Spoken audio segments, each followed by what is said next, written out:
Le 9 janvier 2024, un essaim d'abeilles porteur du varroa jacobsoni est intercepté sur un paquebot en provenance de Port-Vila. Cet acarien dévastateur affaiblit les abeilles en aspirant leur sang.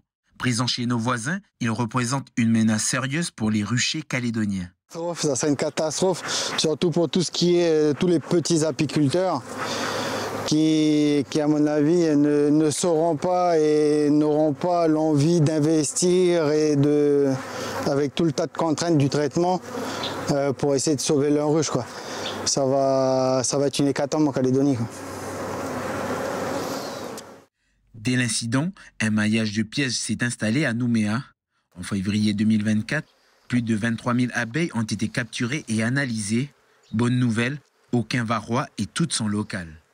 Non, clairement sur l'intervention sur Nouméa qui a eu lieu elle a duré 1 mois l'année dernière. On a une vingtaine de pièges qui ont fonctionné, plus de 20 000 abeilles qui ont été piégées, qui ont été identifiées. On n'a absolument jamais vu un individu de cette autre espèce d'abeille qui aurait pu arriver, qui était porteuse de varroa. Et dans le Grand Sud, de la même manière, on n'a pas non plus identifié ce parasite-là. Déjà existant depuis 7 ans, le plan varroa est renforcé. 3 ruches sentinelles sont aujourd'hui contrôlées tous les 15 jours. La stratégie est préventive. Objectif, protéger l'entrée maritime, zone la plus vulnérable. Ces ruches-là, sentinelles, elles sont surveillées tous les 15 jours, ça suffit. Nous, on va appliquer un traitement acaricide dans les colonies.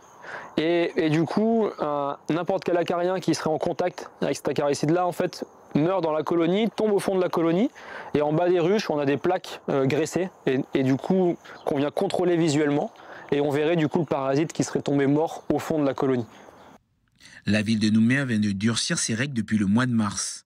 Toute implantation de ruches est désormais interdite dans une bande littorale d'1 kilomètre, du port à la pointe de l'Artillerie.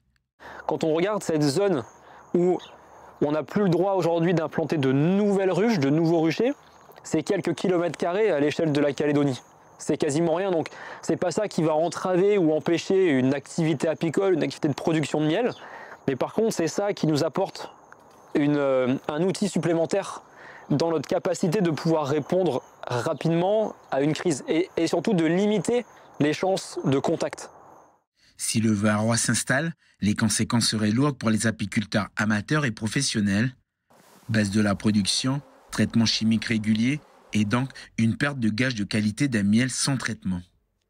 Mais forcément, en fait, il y aura une très grosse baisse de production parce que le varroa est synonyme d'effondrement des colonies. Les colonies ne peuvent pas survivre toutes seules dans la nature. Donc on perdra tous les essaims sauvages, plus la majorité des ruches du territoire.